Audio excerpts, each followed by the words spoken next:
This is David Blackmon. Welcome to Energy Impacts. I'm David Blackmon. Obviously, Stu Turley is with me, co-host with his Energy Newsbeat podcast. With us today, very special guest who we've interviewed several times in the past and who is just a voice of knowledge and reason in a world that's gone completely stark, raving, damn mad. Doomberg, how you doing today? Stu, David, thanks for having me back on. David, thanks for that introduction. It's always great to chat with you guys. And by the way, it's not like there's a paucity of things for us to discuss. Yeah, there's a few things going on. It's not a slow news day. It never is with Donald Trump in the White House. He makes sure of that every morning and every evening, 2 o'clock in the morning, whenever he's on his iPhone tweeting or whatever you call it these days. And as Brett Baker says, Doomberg is our favorite green chicken. Absolutely. Absolutely. So we're going to try to cover a lot of things with you. I know you've been doing some fantastic writing, as always, at your Substack. Tell people where they can find you first before we go any further on Substack. Yeah, Doomberg.com is the landing page for everything we do. We have our monthly articles. We try to publish between 7 and 9 times a month. We have all of our podcast appearances like this there under our Doomcast page. And then we have a pro tier where we, in addition to our articles, we do a monthly webinar, pretty popular amongst the subset of people who want a bit more Doomberg, usually 45 minutes to an hour. We got a really exciting one teed up this month. I'll give you the exclusive. We're going to take a look at the abiotic theory of oil, Tom Gold stuff. And we're going to do a balanced assessment of the forbidden hypothesis as the current working subtitle of the presentation. So we've God, I'm going to have to tune into that one. Well, it'll cost you. Maybe I'll comp you, David. Okay. All right. Well, I've got a little budget for that. Not a big budget for that though. Anyway, so thank you very much. One of the pieces, and Stu was talking about this before we got on, is this piece you wrote last week. I believe it was last week about Governor Moonwalker, Gavin Newsom in California. Tell us about your views on what Gavin Newsom's been doing with refiners and the oil and energy industry in general out in California lately. Sure. I think we should start by talking about the man himself and the politician, because actually I think many of his critics substantially underestimate him. Yeah. He is a very effective retail politician. He looks the part. He's handsome. He's got great hair. He's charismatic. He's a good debater. It's not an accident that he is distilled up to the top of the big blue machine in California. Even single party states are tough to navigate through. It takes a mix of political instincts, raw power, and frankly, probably a healthy dose of psychopathy to get to the top in such environments. But he has, and he shouldn't be underestimated. And he has ambitions. He's term limited now, so he can't run again in California. And he clearly is eyeing a promotion to the top job in 2028. And he will be a formidable candidate when people who are sort of Trump supporters or are opposed to Newsom's policies think we're being, a little sort of optimistic about his potential impact at the national stage. We remind people that Trump only beat Vice President Harris by 1.5% in the popular vote, and he's at least 2 points better than she was as a candidate. So we shall see. And by the way, Trump is almost certainly not running again. And so, there's a subset of the population that voted for him, the man, that might not show up again to vote for whoever replaces him. So his chances of getting to the White House are real and should not be minimized. To your question about the refineries, well, we've written several pieces on this developing crisis because eventually it will turn into a crisis. We're one major refinery explosion away from an energy crisis in either northern or southern Californias, because the first thing that we should say is you have to view the gasoline market in California as two isolated islands. Northern California and Southern California, they both burn the same fuel made to the same spec in the same grades, but there's really no pipelines connecting the two. And there's only really outbound pipelines to support Arizona, Nevada with the same grades of gasoline. That whole part of the country, west of the Colorado, is disconnected from the energy grid of the rest of the United States. And so That's one sort of axiom of analysis. The second axiom of analysis is that California is an incredibly difficult place to do business in if you're a fossil fuel company or a hydrocarbon company, depending on how our Doom Zoom presentation goes on abiotic oil. State regulators don't want refiners to make money. They browbeat them all the time, all manner of regulations and lawsuits and so on. And then frankly, the people who operate in California don't make money there. And then the last point of analysis is the companies that are operating the final refineries, and there's the list of them there on the screen. To them, California is a nuisance relative to their global operations. They don't actually want to be operating in California. Right. Many of them are still in business simply because they don't want to take the cleanup legacy costs as a charge when they inevitably pull out of the state. And so what you see is Gavin Newsom, in their infinite wisdom, the California State Assembly passed a new law that mandates that refiners substantially increase the volume they keep on hand in inventory in order to avoid these price spikes that were happening. And that was kind of the last straw. And so since that bill was signed, Phillips 66 announced the closure of a large refinery just outside of Los Angeles, and Valero is closing its refinery outside of San Francisco. So Northern California will have precisely 2 large refineries left, and Southern California will have 4. And if one of those refineries has an explosion, by the way, handling flammable hydrocarbons often leads to such unintended accidents. They happen all the time in the industry. California today only has something like 11 or 2 weeks worth of gasoline in inventory. Right.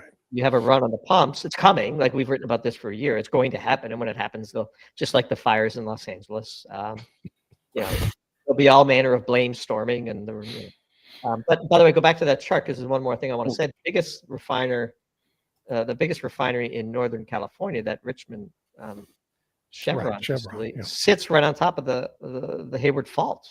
Yeah. And it's it's like decades overdue. It has a major earthquake every, I forget what the number, maybe 100 and some odd years, and they're like 20 years or 15 years overdue for a major earthquake. And so do you think President Trump should rename that fault the Biden fault? I mean, it honestly, like, we write these things as warnings. Like, and by the way, like, there's no sophisticated analysis to come up with this chart. You could just go and Google it. Yeah, it's all publicly available. It's all publicly available. And you could just do the math. Like, nobody wants to make that special California grade. It's a nuisance. And so, and by the way, since there's no pipelines, they have to rely on imports. Well, imports don't just arrive, they have to sail. And you'll quickly run out of gasoline. Like, you can pretend like fossil fuels don't matter and that you don't need them, but they do. Yeah, go ahead. Mr. Doomberg, do you think that when Gavin Newsom, before Gavin Newsom got into power, California was energy independent basically by the refineries? I talked to Mike Umbro out of California, Cool Cat, and also interviewed Ronald Stein about this issue. And Mike Umbro brought up a great point. The refineries in California are set up for Alaskan oil. Why in the world are we allowing and as Ronald Stein has said, this is too smart for me. I'm not that smart, but he said California is now a national security risk with all the airplanes. It's the largest airplane fuel use in the area, and the refineries could use Alaskan oil that we wouldn't even have to import. They import 75% or more of their oil from countries that hate us. Look, California could be Texas. It has enormous oil deposits. It has a giant shale that nobody ever talks about because everyone just assumes it's off limits for exploration and development. The potential of that shale is regularly de-emphasized by the progressive environmental left because they don't want that shale to be developed. The difference between California's energy production and Texas's energy production is not a function of geology. Yeah, it is a public function of policy. politics and policy. Yeah. And so you have the integrated impact of insane policies year after year after year. And eventually something breaks because physics is physics and physics doesn't care about your platitudes. So if you make it impossible to do business in your state, people will no longer do business in your state. That's why all the rich people move to Austin. This is why Chevron finally left the state. There's only so much you can do before something breaks. And we are predicting that the thing that will break, by the way, really happy that you figured out how to use the PDF generator for Doomberg. Substack made that feature just for us, you should know. Oh, awesome. So like that which can't go on forever usually doesn't. It, by the way, like oil was largely a California thing in the beginning in the US. Over time, things have shifted, politics has shifted. So Alaska, of course, which is the subject of a future Doom Zoom, probably next month. Nice. The Great Alaska Pipeline, well, production is being constrained there because of the relationship between Washington and Alaska. And that pipeline, by the way, is barely flowing enough oil to keep it going. This is a sort of a underreported national security risk. The reserves that have been set aside remind me of much of the U.S. Gulf Coast and what is now the Gulf of America. So much more oil could be flowing out of the Gulf of America than currently is.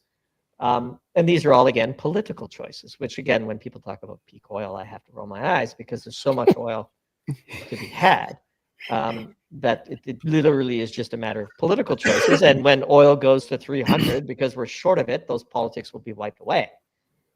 So even California might produce from its shale resource in such an environment. So I think Gavin Newsom's hope, and the point of this piece, Moonwalker, is he's suddenly instructing his appointees to play nice with the refiners and try to find win-win solutions where, California has access to the gasoline it needs and refiners can earn a respectable profit. It's just total 180-degree about face. Last thing I'll say is it's why I personally and no member of the Doomberg team, and I suspect neither of you could ever run for public office because we're just incapable. We're just incapable of doing a complete about face and acting as though we hadn't been saying the opposite for 10 years. Yeah. Well, I mean, that all fits right in with his podcast, right? I mean, he's mounting this podcast now.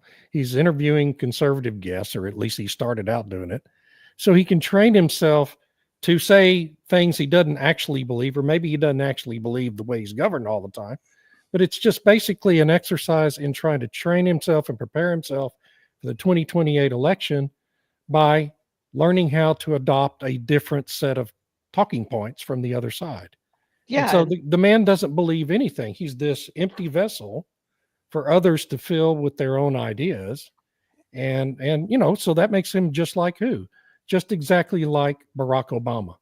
And he's probably a better retail politician than Obama was. So people really do underestimate him. We wrote about that podcast in March in a piece called The Magician's Trick, talking about how California blames wildfires on big oil, but the real culpability, of course, lies in Sacramento. And the opening story for that piece was the actually quite entertaining podcast that he had with Steve Bannon. That was fantastic. It's great. And, by the way, you found yourself giving Newsom credit for at least talking to Steve Bannon and having the banter. And of course, Steve Bannon is a very effective debater, so it was interesting to watch. But as I was watching it, I was like, I'm falling for the trick. Yeah, exactly. But if it's working even temporarily on me, it's going to work on 3% of the people, which is a swing from a Trump landslide to a Newsom presidency. The one thing that all three of us have been is that all three of us on this podcast with Chris Wright. And I'll tell you, I just want to say it's a breath of fresh air that we have Doug Burgum, Secretary of the Energy, Lee Zeldin with the EPA and the regulations coming around. We have Chris Wright, who I think is one of the classiest guys on the planet. Let me show you this last comment that we had here. of myself, because there's energy sources that swallow money and don't deliver value. So I'm not for them, but I am for all energy sources that are affordable, reliable, secure, and better system. Isn't that great? Having the energy secretary of energy that actually understands energy. Yeah, I mean, I think it's great for everybody except for the producers of energy, because as we've long warned, and I think that's the part that I kind of find amazing, maybe a bit of a sidetrack here. Trump ran on American energy dominance. Yeah, I bet 95% of the oil and gas industry executives voted for him. And when you have American energy dominance, it means that the world, he really means he wants oil prices low so he can catalyze a manufacturing reindustrialization across the US. Right. And more oil means lower priced oil, which means producers suffer. And how can you say you want American energy dominance if production in the US is going to be curtailed? Well, he doesn't really want American energy dominance, he wants cheap oil. And one of the ways to do that is to jawbone and to cut deals with OPEC, which I'm sure we'll get into. But it was never going to be a surprise. Like I saw Javier Blas, who's a great commodities reporter for Bloomberg, reporting out from the big energy conference that Chris Wright spoke at, and talking about the rumblings amongst the energy industry executives that we thought Chris Wright was our guy and he's really a Trump guy. He's like, no, he's an energy guy, an energy abundance guy. By the way, his old company, Liberty, was a services provider and did well, scaled on volume, not price. And so, I mean, everybody benefits when price is high, but midstreamers and service providers do well regardless of price.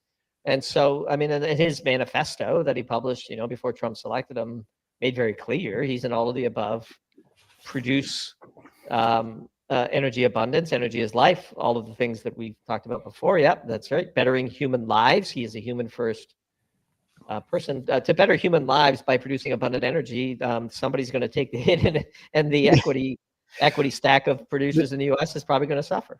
But let me throw this at us, because as my real day job is looking at oil and gas investments and deals. And that's how I make my job. I just do podcast hosting so I can get my fix for being a podcast host. But when we take a look at the difference between OPEC and the rest of the world, the United States has capitalism at its beck and call, and Saudi Arabia and OPEC. Saudi Arabia is trying to control OPEC, and plus you have Russia with a 4.2% GDP growth, I believe, in the last year. And they've avoided sanctions with the dark fleet. And then we have Kazakhstan and Iran all going over their quotas, I believe, very heavily. And that's why we wanted to get in here and talk about OPEC and what Saudi Arabia is trying to do. But the United States can recover because of our capitalism and being able to spin back up when the money is right. That's different than the state-owned. Fair assessment? Yeah, I have a different view of what's going on with OPEC that we've written about several times now. A deal was struck between Trump and the Saudis, perhaps even with Russia. We don't know what was exchanged. Look, for weeks you had Russia, the United States, and Saudi Arabia engaged in high-stakes diplomacy. The cover story was the war in Ukraine. History teaches us when you have significant turning points, the contemporary reporting of what's actually going on is wrong. It's completely wrong. And a deal was struck. Trump wants $50 oil. He looks likely to get it. I think this is the end of OPEC, really. I know we've been out there on that call, like how OPEC ends was a piece we wrote last year. We think, look, the market for crude oil has changed substantially. And in order to understand what's going on in crude oil, you can't just look at crude oil anymore. In the US, there are now 3 types of hydrocarbon producers. Those that produce just crude oil, those that produce just natural gas, and those that co-produce both and NGLs in the mix of lights that come out of, say, the Permian. 50% of US crude production and 75% of US natural gas production is now subject to co-product economics. And anybody who has ever operated in industry, and I have, where you have a co-product economic situation, you get wildly different impacts than you might imagine. So imagine a world where tomorrow, natural gas in the Permian was $8 a million BTU. oil would suddenly become the product people would give away in a rush to drill for natural gas. Yeah. Right. And people And can't we've been even, there before. Yes. right. And people can't even begin to contemplate that. So today, because OPEC has kept crude oil prices artificially high, because that's what a cartel does, oil is a managed market. People need to know that. So OPEC keeps crude oil prices artificially high. Drillers in the Permian are giving away natural gas to get the crude. Natural gas trading at $1 a million BTU or $6 a barrel oil gets soaked up. Engines get switched, and prices eventually have to converge. And the existence of OPEC guarantees its eventual demise.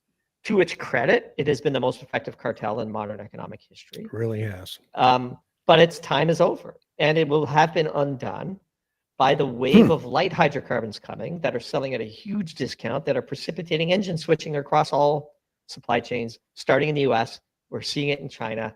We did a whole doom zoom on natural gas liquids and Mont Belvieu, and the fact that there's hundreds of millions of barrels. Like the Mont Belvieu NGL storage infrastructure is within spitting distance of how much oil we have in the Strategic Petroleum Reserve.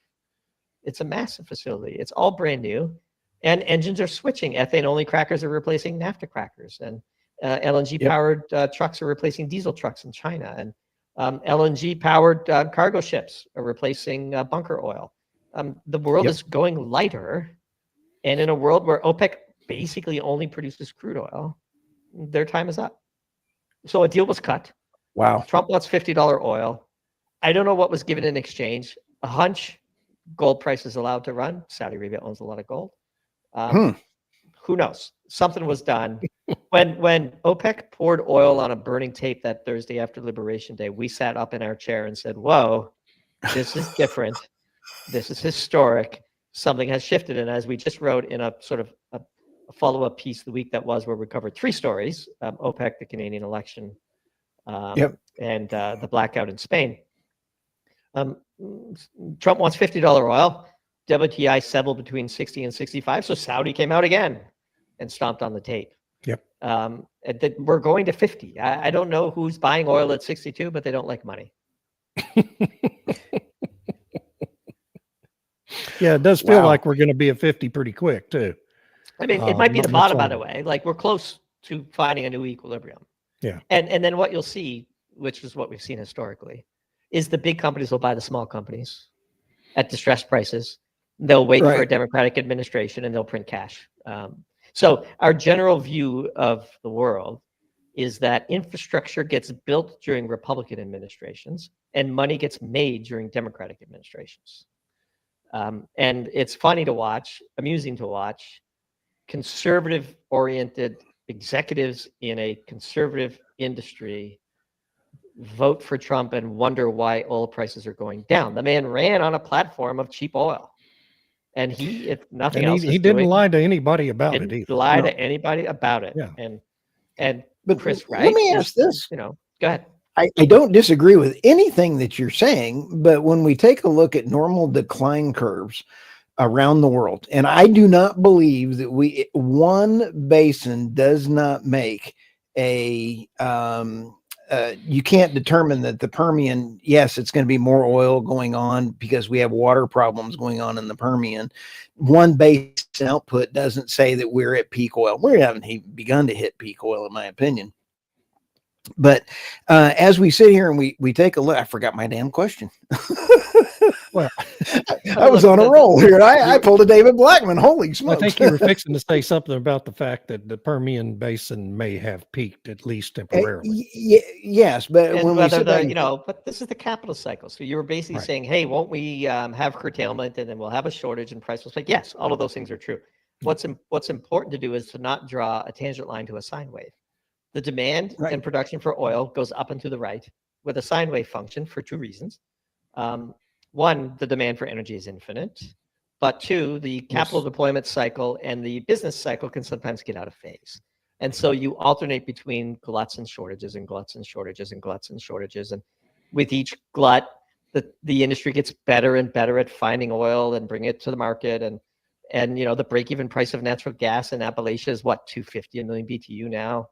Right. I think at a strip price of $4 a million BTU, everybody's earning their cost of capital. Oh yeah. which means $10 landed LNG, everybody is earning their cost of capital. And since that's $58 Brent, that's probably the equilibrium price for international oil because the two are switchable. That's how we view the world. Wow. So I think low 50s WTI is probably a bottom. I'm not sure if it'll be a tradable bottom, but and I think the big wild card in a piece, I think it was called "As the Pieces Lie." Like I just think, here's the thing: in this business, there's a whole architecture of content creators, Twitter accounts, industry executives who want the price of oil to go up, and I get that, right? Everybody makes money when numbers go up. But I think as an analyst and not an advocate, you have to play the pieces as they lie. And a classic example, an account I won't name, has a large following, never saw a headline that they couldn't spin bullish and posted on Twitter that NGLs don't count. I think I may know who this is, but anyway, go ahead. And like, you know, that meme where you're pointing at the mirror, it's like, it's not that you don't understand energy, it's that NGLs don't count. I mean, what are you talking about? NGLs don't count.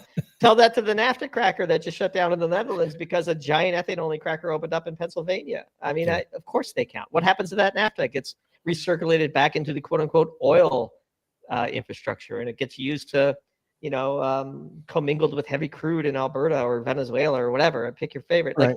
Like, in the end, all hydrocarbons get burned to create heat to do work. Period. And we will switch the engines. And the very price differentials that exist in the US, $3 a million BTU natural gas, you know, pick your favorite price for NGLs. People will not have the cleanest burning, cheapest sources of hydrocarbons selling at a discount forever. Right. NGLs don't count. Imagine. Yeah, it's probably best we don't name who that is. I may be wrong, but Yeah, exactly.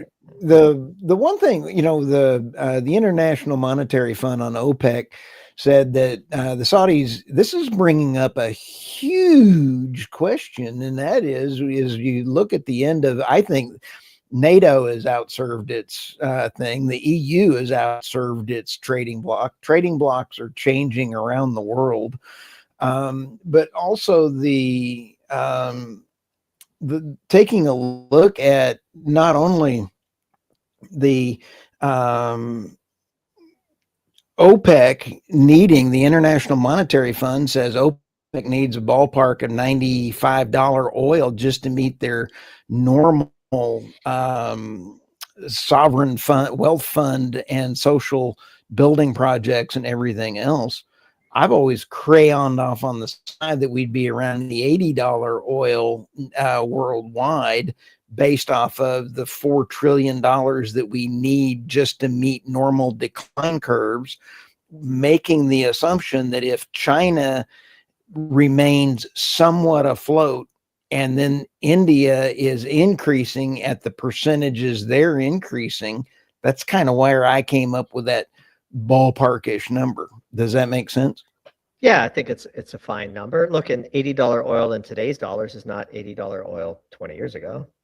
The deflationary power of the technology companies, but this fiscal break-even price, which you're referencing, is also a bit of a sort of bullish canard. We view Saudi Arabia as a giant ExxonMobil.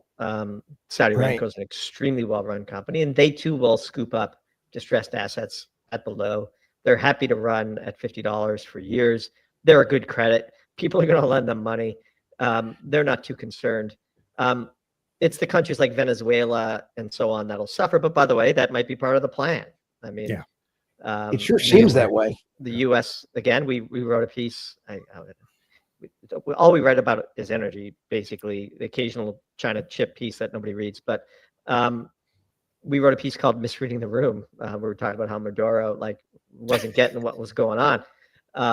And there's going to be regime change in Venezuela. Look, when we talk about peak oil, let's just talk about this. Venezuela is Canada, except it only produces 1 million barrels a day instead of 5. I mean, so, okay, where's the next increment of 4 million barrels a day going to come from? Argentina Vaca Muerta is a resource that could be the Permian. The only thing that's missing is stable government and a critical mass of service providers, engineering firms, pipelines, and so on. If the price was right, we'd be we'd take the team that's assembled in Guyana and move it down to Argentina. Off the west coast of Africa sits a similar pre-salt formation that sits off the coast of Brazil. We haven't even looked across Africa but if you just take the top 4 oil producers in Africa and look at their, take the statistical review of world energy, we have so interfered with that continent and with Libya and Clinton and Benghazi and the Gaddafi being overturned, and we just ruin country after country after country, and we wonder why their oil production isn't high. I mean, we know where to go. I have plenty of contacts in the industry like you guys, and I have a friend who's an executive at a very happy executive at a company you would know, so I won't name him, but Jimmy, when we need to find it, we know where to look, right? It's just the concept of peak oil is such nonsense. It's really amazing to me, and we're just so good at getting it. Yeah. Like some of the best parts of the Gulf of America are just off limits. We just decided politically, hey, you can't drill there. Of course, we'll drill there at $150 oil. Eventually, right. yes. Yes, of course. And so it's managed, and that's probably prudent. But if you just look at the demand for oil, look, I mean, we will produce 120 million barrels a day of oil before the demand for oil, quote unquote, rolls over. But actually what I think is going to happen, and what we've written about that's going to happen, and what you're going to see the Saudi Arabias and the rest of the remnants of OPEC do, including Russia, is they're going to switch to natural gas. The break-even price on natural gas production is such that lower energy prices still produce good profit. And these people are in the drilling business, so they'll just drill for gas instead. And the people in the pipeline business will just build gas pipelines instead of oil pipelines. And the cars will run off gas instead of by the way, you cook in your house with natural gas and don't even worry about ventilation. You wouldn't bring your barbecue inside. Right? So natural gas is clean. It has lots of advantages. Yes, it's a gas. Yes, it's hard to handle. Is that worth $50 a barrel energy equivalent? No. That arbitrage will close. The world is trending lighter. We're going to go from heavy crude to light crude to condensates to NGLs to natural gas. That is the arc of hydrocarbon trajectory. And if you think you can model the price of crude by just looking at crude inventories, you are missing what the market is telling you. Wow. That's cool. I interviewed Nick DeLulius over at CNX, and he is a cool cat. I love our exploration and He's a great guy. I love them. They're just like Chris Wright and the other ones. We've got some great entrepreneurs out there. And he was saying that the Marcellus is so prevalent with natural gas that CNG you would be able to drill and put a CNG machine right there to go ahead and get the compressed natural gas into cars. Why don't we go that way? Gasoline stations are a durable moat, and there's plenty of gasoline. And then instead of doing that, you could just molecularly transform lights into gasoline. I mean, refiners know how to do this. Chemists are talented. Right. If the Germans can make jet fuel out of coal, we can make gasoline out of natural gas if we had to. We don't have to today, but Pearl GTL exists, right? Right. And we wrote a piece a couple of years ago, a follow-up to our Peak Cheap Oil is a Myth piece, which triggered so much hate from certain skeptics of our work. Your comments are we all get that. That the fact that GTL, gas to liquids technology, exists is Fischer-Tropsch. It's an iron catalyst. I mean, I think we know what we're doing. That break-even price of that facility is rumored to be about $50 or $60 a barrel. Well, that puts a ceiling on the equilibrium price of oil, because if it stretches too far above that for too long, we'll just build those GTL plants because they'll be incredibly profitable. Hydrocarbons are burned to create heat to do work. And the long arc of the industry is starting heavy coal, getting lighter crude, and now getting lighter and lighter still. And the very definition of oil is undergoing a semantic shift. Our view is oil needs to be defined as any hydrocarbon that finds its way to a refinery, and a fractionator is a refinery. Huh. I like that. That's why NGLs count. They definitely do count. Yeah. You touched on this a minute ago, and I just want to have you expand on it a little bit because I think it's something everyone needs to understand.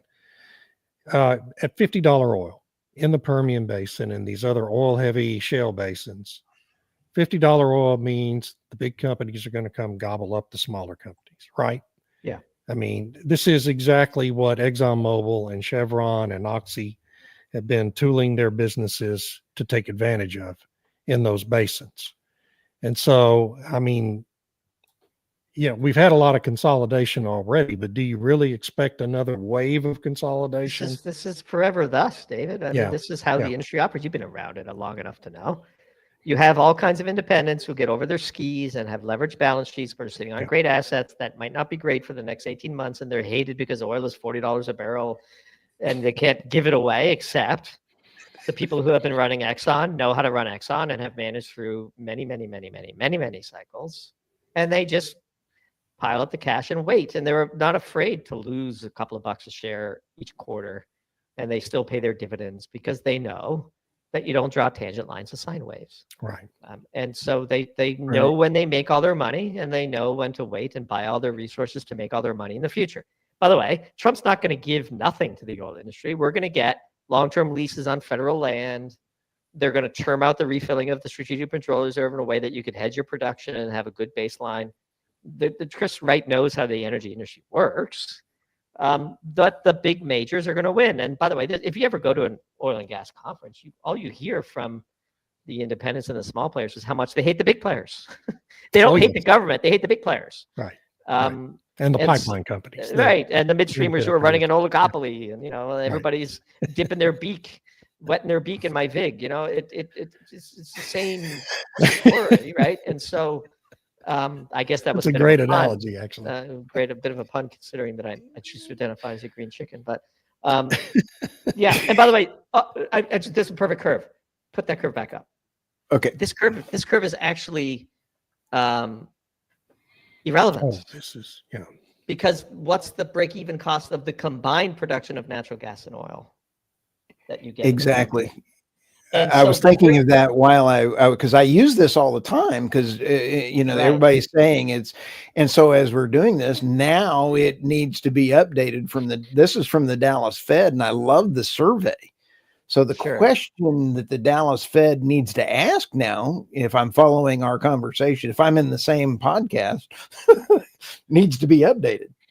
Yeah, well, look, so the classic example of co-product economics in the chemical industry is the POSM process, propylene oxide, styrene monomer. You make both. And if the price of propylene oxide skyrockets, you just dump your styrene monomer onto the market. Well, all the styrene only producers don't like that, right? And they lose money. Well, you don't care because you're making all bank on your propylene oxide. It's the exact same thing with natural gas and oil. And so what's happening in the Permian? There's a tiering system of the quality of the wells, right? Or the right. And right now, low gas to oil ratio wells are considered premium because you can't give away the gas in the Permian, and you want to produce more oil. Well, that just means that we've been distilling all of these high GOR wells, waiting to be, completed. And if the price of natural gas goes to $4 in the Permian, the break-even price of oil is irrelevant. In fact, wow, natural gas went negative in the Permian for most of last year. What's the break-even price for natural gas in the Permian? There is none because nobody wants it, right? But we have a good friend, Sir JJ, writes the Market Vibes newsletter, traded oil for 50 years. He has a great quote, which is pretty profound when you think about it. Oil is worthless until it gets to a refinery.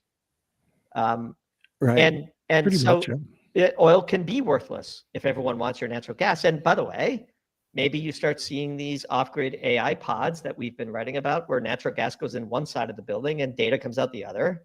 It's not connected to the grid. And at $5 a million BTU for 10 years, the data center operators and the hyperscalers might want to take that. Well, at $5 a million BTU natural gas in the Permian, the break-even price of oil could be negative, especially with the high GOR wells. But the fact that this is still utilized and published and surveyed tells you just how disconnected the market has become from the underlying tectonic shifts that are occurring, which is what we try to keep our subscribers ahead on. Right. Because if you're only analyzing the break-even price of oil in the Permian, you're missing the story. It's hydrocarbons. These are fungible. In the long run, all hydrocarbons will sell the same price, corrected for logistics and energy content. Wow. And major deviations are tradable opportunities. And you might say, wow, we have no crude inventory in the US. Why is oil so inexpensive? Well, because crude oil is just one input into the price of crude oil. It just is. The diesel in China is cheap because LNG trucks are coming onto the market. Right. When diesel in China is cheap, diesel in the rest of the world is cheap because diesel is a globally traded commodity. So the rain levels in Sichuan province impact the price of coal in Appalachia. Why? Because in China, hydro power and coal power are fungible. The government in dry years amps up its coal, and in wet years, it dampens down its coal. Well, if it rains a lot in Sichuan province, coal is a globally traded commodity. It's a solid. You put it on a boat. It's no big deal. If it rains a lot in China, you don't want to be long coal. Once you understand that energy is fungible, and the market is getting more and more efficient. So with each new LNG import and export terminal installed, and with each new pipeline built, that arbitrage closes. You can't have substantial differences. Stuff that do the same thing can't trade for different prices indefinitely. This is arbitrage 101. And right now, I'm waiting for the latest statistical review of world energy to come out in June, which is Christmas Day here in the coop. Yeah. But in 2023, which is the last year that we had data for it, 14% of global natural gas found its way to an LNG carrier. Well, you're getting to the point where that's a lot of intra-market penetration that stabilizes price. That's a higher percentage than I would have expected, actually. The war in Ukraine has accelerated that. Yeah, of course. Look at the U.S., right? I mean, the U.S. is trying to double its LNG export capacity by the early 2030s. I mean, look, 10 BCF per day of natural gas is a huge amount of gas. Yep. Right? And once you have enough floating inventory, regional price discrepancies are going to get closed. Right? And the world will be left with a far more efficient energy infrastructure. And that is, frankly, bearish for the price of crude oil. So the long-term arc of the real cost of energy is down. Thinking we're running out of oil or that oil will be sustainably expensive is a giant short bet on human ingenuity. Now, luckily for the majors, their cost to produce is down too because they invest in technology and they perform acts indistinguishable from magic on a daily basis. So this is why you can make money at $2.50 a million BTU in the Marcellus shale, when for years before they started to produce there were many advocates who said there would never be economic natural gas produced in the shale patch. And here we are drowning in the stuff. Like you literally can't give it away, right? And so in the long run, this is what will happen. And the deviations in supply-demand mismatch that drive price spikes, and by the way, the occasional super spike in energy is the seduction that draws bulls into the energy sector. And our view is very, very simple. Far better to fade price spikes than to try to guess their timing. So war breaks out in the Middle East, oil goes to 125, great. Wait till oil drops to 100 and then buy $50 puts because you're going to make a lot of money in about 12 months, right? Yep. Far better to fade these spikes. We have a great Nassim Taleb quote that we've used to open a piece and worked it into a pro talk. Something to the effect of, I've never seen gluts followed by shortages, but I've always seen shortages followed by gluts. Like whenever you have a shortage of a highly inelastic commodity, what happens is price spikes and everybody runs to produce more and you get a glut 6 to 9 months later. And so that price spike, you can make a lot of money if you get lucky, but it's like hitting it at the casino. You know, you got to know when to walk out. Yeah. This whole conversation is phenomenal. And again, thank you for your time today, because my head's exploding with how cool this really is here. This is a cool conversation. But I got a question for you here on President Trump. It was saying that he wants to turn LNG, and Chris Wright announced that LNG will be our #1 export product very soon. Yeah. I have been talking about I think we've got a weakness. We have one LNG flag tanker that's about $1.95. It's about as big as this hat. I mean, it's not very big at all. And I just noticed yesterday that President Trump was talking about buying tankers. Apollo snaps up LNG tanker platform from Norway, and they just so happens 10 tankers in that order from that. I'm like, President Trump does what he says he's going to do. I mean, it's just an amazing kind of a politician, even though he's not a politician. Yeah, look, the value, the dollar value I saw as I was preparing this piece we're publishing hopefully Friday or Saturday, the dollar value of LNG exports was already the 5th highest among U.S. exports in 2024. Yep. And so the path from 5 to 1 is not necessarily all that crazy to project, and especially since we're probably going to double our LNG export capacity. Yeah. And U.S. flagged LNG carriers is interesting, and if the president wants it, I can understand why the Apollos of the world are trying to front run that trade. Not necessarily all that important in our view. Because once the gas gets on the global markets, who cares where it goes or how it's treated? But it does speak to a broader issue of U.S. shipbuilding capacity and Trump's desire to reindustrialize. And the real issue is we just don't build those ships, not that we don't own them. And so that's a whole. We got to get around the Jones Act somehow. There's also the Jones Act so that we could ship LNG to California, and we could ship LNG to Boston, which is crazy, but it is what it is. And now, to be fair, California does not have an LNG import terminal, whereas Boston does. But even if California did, they couldn't get it from the Gulf Coast. They'd have to take it from Canada, which is, again, a whole other ball of wax. But we think Alberta's energy is going to get unstuck. We'll have to do a show about Canada sometime. Yeah, we had a good run on our Canadian predictions, I must say. Yeah. But what about the super majors? I mean, California is a super democratic rule of Hawaii is really pathetic when you consider that 75% of their electricity is done by fuel oil, which is about the worst that they can possibly have. And they can't even import because they don't have an LNG import facility yet. Pathetic. Yeah. Well, again, there was a time during the peak of the European energy crisis where natural gas in California traded for a crazy high number, and it was negative in the Permian. And I think it was $55 a million BTU in California and minus $1.50 in the Permian spot prices. That's just tells you where the problem is, right? I mean, the problem is politics. The problem is pipeline politics. And so that's why this, to circle back to Gavin Newsom in California and the inevitable refinery crisis that will transpire in California. Like, this is all just, it's not like building and operating refineries in a way that steadily, incredibly produces supply and dampens price spikes is a mystery. Like, people know how to do it. They've just chosen not to. And so, you have to, as Putin famously said about European natural gas buyers, you have made your bed, now lie in it. That's what we're going to have to see. So, President Trump, I got one question I just got to ask you here before we wind this up. President Trump keeps saying, and it has been saying since at least December, that he wants $50 oil because he believes $50 oil is an incentive for Putin to negotiate a peaceful end to the Ukraine war.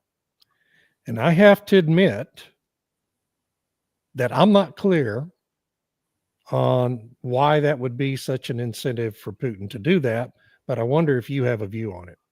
So we were advocating for such a policy all the way back in 2022 when the sanctions war was rolled out, and we correctly predicted that not only would they fail, they would backfire. Oh, yes. And the piece, I believe, was called Crazy Pills. I have a slightly photogenic memory for the pieces we've written. That's a great title. Yeah. Because I felt like I was taking crazy pills, watching this clown on 60 Minutes talk about how they were going to destroy the Russian economy by driving the price of oil higher because we're going to limit Russia's supply to the international markets. Okay, got it. Right. So if we had done it then, if the U.S. had done it then, and driven like what happened in the first Gulf War? James Baker went around the world and crashed some skulls. And he said, listen, fellas, we're going to turn the spigots on. We're going to flood the market with oil. Then we're going to go into Baghdad and do what we need to do. And you're going to do it. You're going to pump oil. You're going to lose money, and you're going to like it. And everybody did. And it worked. Everybody did, yes. Right? The whole Kuwait thing got snowed up. The Saudis participated in stabilizing the market. If Joe Biden had assembled the CEOs of all the major American oil and gas companies during the outbreak of the war in 2022 and said, we need $20 oil. And I'm going to help you offset your losses. You're going to get long-term leases to federal lands. We'll give you some assets. If your balance sheet's a little sketchy, we'll guarantee some loans. We're going to temporarily drive the price of oil to $20 a barrel instead of $125 a barrel. The Russian budgetary situation would not have been such that they could have rebuilt their military industrial complex to the extent that they have. It might be a little late now for that. I mean, better late than never. Right. But if the U.S. had done it in 2022, it would have had a significantly I totally agree with that. a higher effect. 3 years later, with a bigger military producing 3 times as many weapons as all of NATO combined, and deep partnership with China, things are different. Should have did that in 2022. Directionally, it is a correct statement, but I read somewhere where oil exports are now just 14% of Russia's budget, as opposed to much higher before. Yeah, it was like 22% sure, before, right? Right. So the time to have turned the screws was 3 years ago. Yeah. And we did the opposite. The U.S. did the opposite. I keep saying we. I get scolded by the U.S. editor and of NATO, Doomberg. yes. We is I have to keep saying that to myself. The U.S. could have done this in 2022. Should have done the man who identifies as a green chicken. right. But like $120 oil was a gift to Putin. Printing cash at that level, and that cash was then recycled into its military-industrial complex to great effect. So it is what it is. You can only point out such problems in real time, and that Trump sees it now. I just worry that Trump sometimes boasts about having far more leverage than he actually does in reality, and this might be one of those circumstances. I've done a series with George McMillan on the war, and his President Trump staff does not have the current information that they need in order to end the Ukraine war, because President Putin had a 4.2% GDP growth in his GDP through his energy exports and everything else. Germany's had 2 years of GDP declines, and sanctions have not hurt President Putin. There's 1,400 ballpark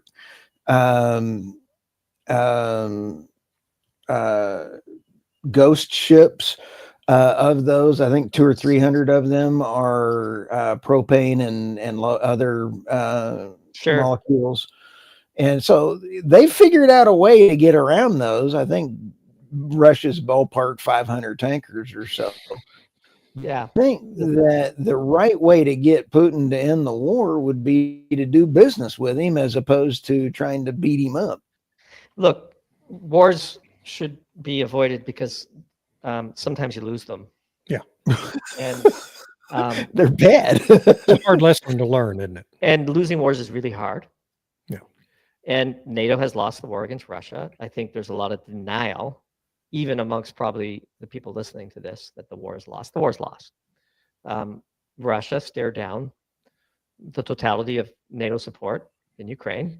The New York Times reports U.S. generals were directing campaigns and giving targeting information and so on. Like it was a war between the U.S. and Russia, and the U.S. has lost that war. Losing wars is hard, and how NATO loses this war is dangerous, risky. Yeah. Just even now, as Trump has tried in vain to end the war, while Trump may not fully have the facts on hand to understand the lack of leverage that he has, the Europeans are just delusional. Oh, Like they're my God, they're dictating insane. they're dictating surrender terms to Russia. Yeah. As a pull out of Ukraine and the 4 regions completely, and then we'll set up war trial. Like war crimes against Putin, and like might is right. Unfortunately, there was diplomatic off ramps to this war, all the way back to 2015. Again in 2022, they were ignored or cast aside. And then if you're going to embark on a full-fledged war, ordered to be not done, sure, then you should expect that the outcome will be imposed militarily. And I suspect that that's where we're heading. There's a lot of danger in that. Like, we're still talking about nuclear powers. Yeah. And huge, false flag risk. And just to put it on people's radars, Victory Day celebration on May 9th. Xi Jinping is in Moscow, and Lula's in Moscow, and other world leaders are in Moscow. And Ukraine has threatened to target that parade. And if they do, it could very quickly escalate to a nuclear situation. And some of the more bombastic parts of the Putin regime have been implying as much on Twitter. Medvedev said that if Kiev attacks the Victory Day parade on May 9th, then Kiev itself might not exist on May 10th. And there's only so many ways that a city the size of Kiev would no longer exist. And so let's pray that that doesn't happen. By the way, if you're Ukraine and the leadership of Ukraine, you're very angry. You're right to be angry. You and your countrymen have suffered more than any other participant in this war by a wide margin. And suddenly Trump shows up and says, oh, let's make a deal. Well, so you can understand what's going on. You could even be empathetic to what's going on, but that doesn't make it less dangerous. And I think the Starmers of the world and the Macrons of the world and the van der Leyens of the world and the Merchants of the world live in a wholly different reality than the facts on the ground. And it's almost scary to observe. And it's a real warning to not get into wars. Like the next piece we're publishing is on the potential for a war with Iran. Let's hope it doesn't happen. Oh, no, I hope not. No. We'll see very mixed signals coming out of the Trump administration. If war breaks out in Iran, it will be the end of the Trump administration. It will, it will torpedo his presidency. So let's hope that saner just be another Middle East quagmire. Correct. No, when was the last war that we won the peace of? Right. No, I can't think there of would be an absolute disdainable stain of his presidency. And I don't think it'll happen. I think Pakistan fighting India is going to curtail that a little bit. It's causing it. That one's heating up pretty bad. That's a whole other can of worms, isn't it? Yeah. The last war that we won the peace of was Grenada, by the way. That's the answer to the truth. Yeah. Let me share this one thing of Zero Edge. Tyler Durham asked President Trump a fantastic question. I'd love your opinion on this one. Let me just share this one clip. I love the fact that President Trump has opened it up to podcast hosts. For letting us in here. I'm with Zero Hedge in the last administration. Oh, yeah. And us on social media, so we're really grateful to be in the White House. And this is not exactly sports related, but I've been dying to ask you this question for a long time, which is that 2.5 years ago, the Nord Stream pipeline blew up. Yeah. And despite what people like John Brennan and all the hawks said, you were one person who said Russia probably did not blow up its own pipeline. Yeah, if you can believe, they said Russia blew it up, yeah. And so I'm wondering now, you're president, if you would consider launching a formal investigation into what happened there and who actually did blow it up. Well, probably if I asked certain people, I'd be able to tell you without having to waste a lot of money on an investigation. But I think a lot of people know who blew it up. But I was the one that blew it up originally because I wouldn't let it be built. When Biden got in, he allowed it to be built. I thought that was absolutely a hoot. Shout out to Zero Edge and Tyler, but holy smokes. Yeah, it's a real whodunit, Stu. I mean, really, It's so hard to imagine. it's really difficult to understand who might have had the means and the motive and the opportunity. I think after having studied it carefully, it was the cast of Gilligan's Island. There you go.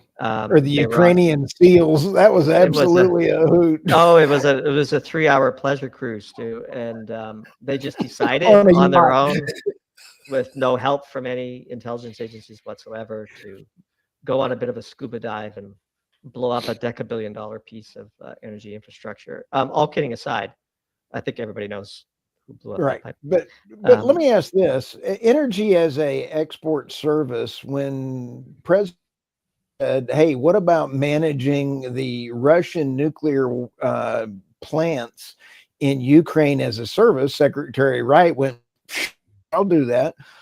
But then there's been the rumblings of President Trump stepping in and managing the natural gas out of Russia in order to help get the business, because the trading bloc for Russia has moved to India, South Korea, and all the other areas. They're building the railroads to help get more trade into the Asian market for Russia. I don't like that idea. I think we don't need to be in the middle of the European Union and Russia, in my opinion, but just wanted your opinion. Neither of those things is ever going to happen. So no, Good. the U.S. is not going to manage a nuclear power plant in a disputed part of the Donbass, and no, the U.S. is not going to take over the midstream role of operating the remaining Nord Stream pipeline. The Europeans are so far afield on Putin and Russia compared to where Trump is. I'm not saying whether they're right or wrong, so don't come at me in the comments. But they wouldn't even loosen banking sanctions against a Russian bank needed to get the Black Sea grain deal back in the works that the U.S. had agreed to. That's our view there.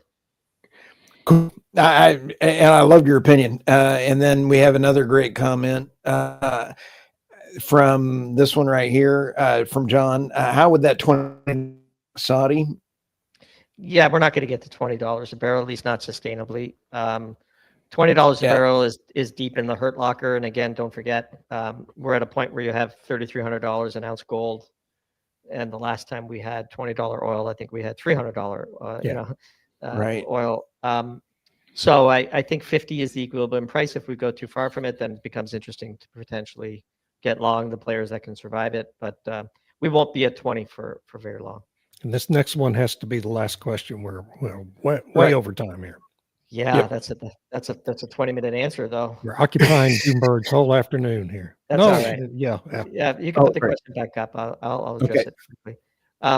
I think Canada needs to unstick Alberta's energy. Canada's constitution is highly unsettled. Its borders are fragile.